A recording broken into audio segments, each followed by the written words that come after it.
Now, we all know how frustrating and complicated traveling can be.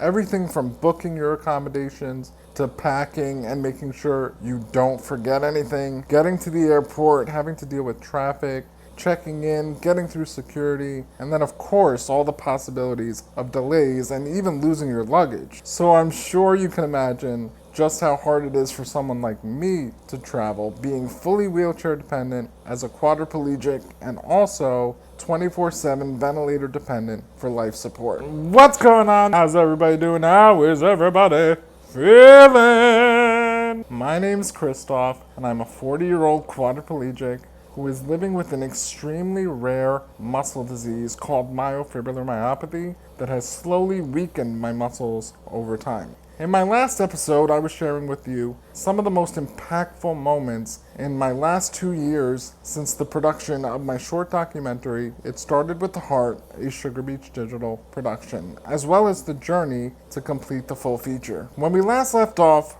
I was admitted to the hospital for a life-threatening pulmonary embolism, and on the day of my discharge, I received a surprising phone call from the producer of the short, Jennifer Cascardo, informing me of the exciting news that we had been officially accepted into our first film festival, which was the Tampa Bay Underground Film Festival. Now, immediately after this phone call, I am racking my brain trying to figure out how I'm going to make it down there. One, because the cost was a lot. You know, there was a lot involved, and that was just something I couldn't afford on my own at the time. Two, I had changed so much physically since the last time I had been on a plane, which was about 5 years prior when I was going to Aruba for my brother-in-law's bachelor party. What a time that was. Woo. So I shared the exciting news on my social media platforms, and within days, your generous donations poured in and allowed me the opportunity to go with my mom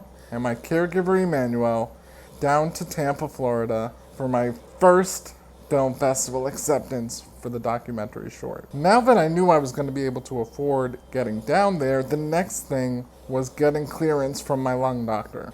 Not to mention that COVID was as rampant as ever, and being immunocompromised, I had to be particularly careful. When I met with him, he seemed pretty confident that everything was going to be okay, but I was having so much anxiety about it. I was just worried about the air pressure, my oxygen levels. You know, what if we get up into the air and I start to have a major breathing attack and I'm freaking out and they have to do like an emergency landing just for me? Oh my God, I would be mortified.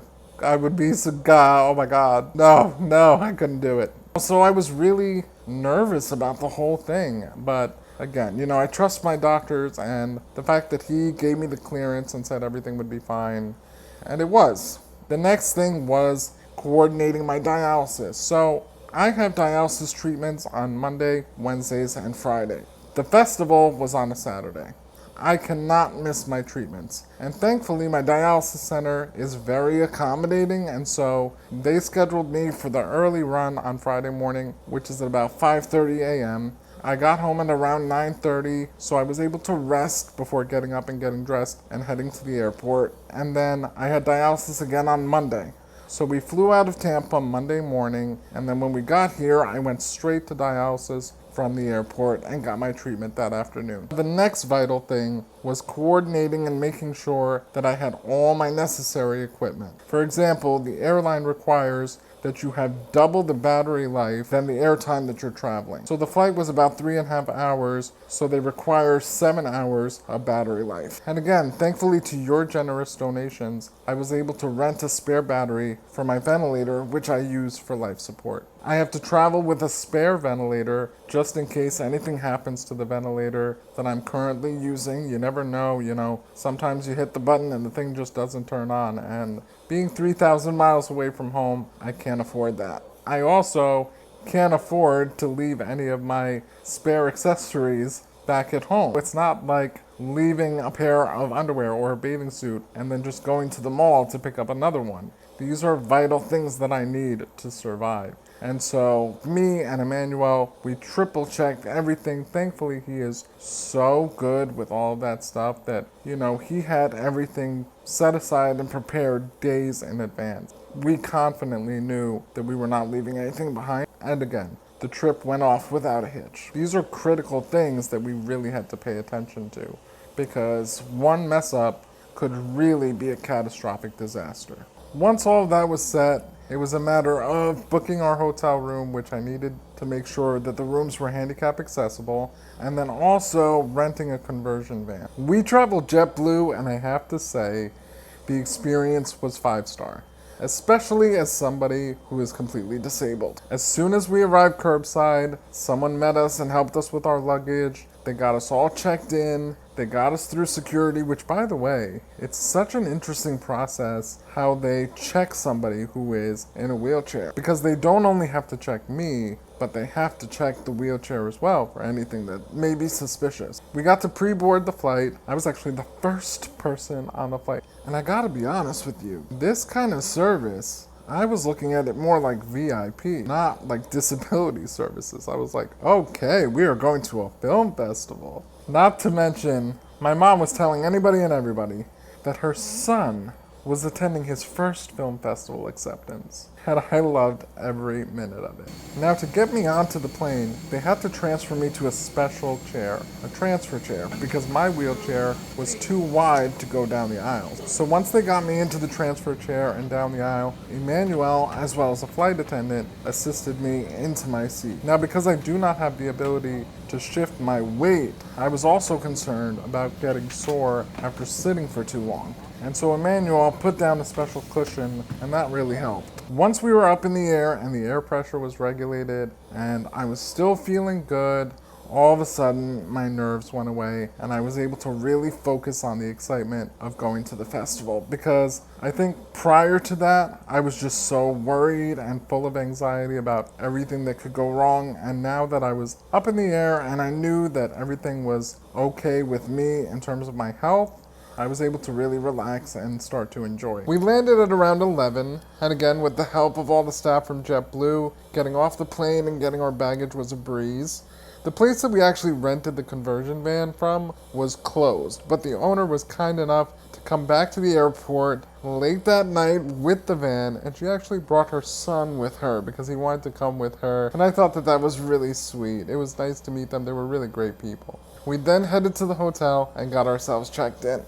I couldn't sleep at all that night. Are you kidding me? I was so excited. It was like the night before Christmas. I had my outfit laid out. I was ready to go. Not only was I going to see myself on the big screen for the first time, which, who sees their life story playing out on the big screen? Pinch me. I'm dreaming. But I was also going to be able to share in this experience with the public for the first time. You know, to see and hear their reactions in real time. And for me, that was incredibly special. So the following morning, Emmanuel and my mom got up early. They had the continental breakfast, and then Emmanuel came back and got me ready. From there, we headed over to AMC Theaters, where we met the editor, Kenny. He filmed the entire festival experience, which that also was another awesome aspect. You know, it made things feel that much more intense and professional. From the second going into the theaters and seeing the film festival posters on the red carpet, that's when it really hit me like, oh my God, this is really happening right now. My short is about to be played at a film festival. It was so awesome to talk with other filmmakers in the lobby, take pictures on the red carpet. You know what was also really cool was being able to see the other shorts and experience other people's creativity and see their stories and how they were told. That was also really beautiful for me. Being in that theater though, for the playing of my short and hearing people react in real time, and just the raw emotion in that room for 23 minutes is something that I'll carry with me forever. At one point, my mom grabbed my hand and I just kind of looked over at her and we just soaked in just that few seconds together, like, wow, you know, we've been through so much together and look at us now, look at where we are. At the end of the playing of all the shorts, the director of the festival hosted a Q&A, at which point he shouted out my short, and that was really, really cool. And as if I was not already floating in the clouds, around the corner came my family to surprise me. I saw the faces of my little brother, my niece, my goddaughter, and my cousins. And it was instant waterworks. It was so overwhelming because I didn't expect to see them. They live over 3 hours away, and the fact that they drove all the way out there just to be there for me was so incredibly special and touching. So after that, Kenny, the editor, and my family, we all went out to lunch to kind of commemorate the moment and celebrate, because this was like a really big deal. It really, really was. And so it was nice to celebrate together and reminisce and talk about the festival and just enjoy. Well, first, I want to say thank you guys all for coming. Everybody for coming. This was such a nice surprise, to have my brother, my goddaughter, my cousin here with me. It really, you guys to come all this way and celebrate me, and my cousin Craig is here with his friend. Beautiful. For me, I think I've wanted so long to just touch people and reach people and make my pain and suffering have meaning. And Kenny, I have to thank you and Jennifer for doing that. You have made my story worldwide, and you have given me purpose and meaning. I'm so grateful for it. It really is a dream come true. The experience was more than I could have ever expected or wanted, and I'm so grateful that you guys came into my life. I really am. So thank you, Kenny. Thank you. Appreciate you.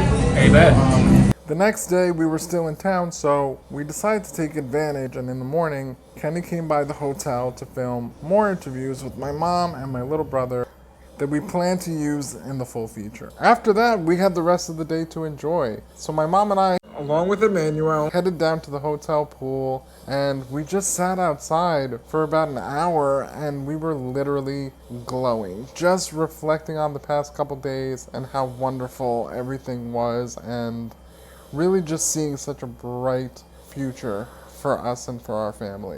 My dad and my two brothers also live down in Florida with their families. And so I got to have lunch with them and spend some quality time together. So that was really nice, especially seeing my niece and nephew. I love them so much. After that, my mom and I decided to pay a surprise visit to her brother and my aunt, who lived about an hour away. It had been about 7 years since I last saw them just because of all my restrictions, and they really believed that they would never see me in person again. To say their reaction was priceless when they saw me is a huge understatement. Oh my God! Hello!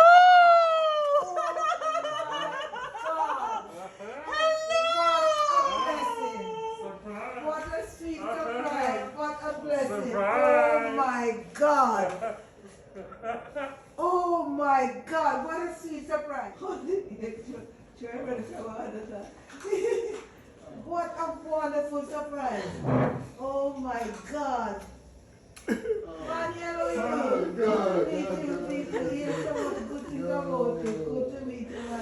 Being accepted and attending this film festival brought so much validation to my mission and purpose. My social media platforms exploded. And so in my next episode, I would like to share with you how my social media platforms became my primary source of not only connecting with you, but to spread my story, mission, and do the work that I'm called for. So make sure that you have your notifications on so that you don't miss all content Christoph.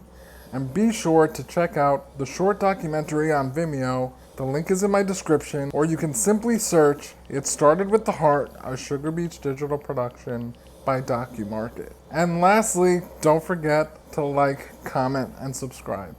I'll see you on the next episode.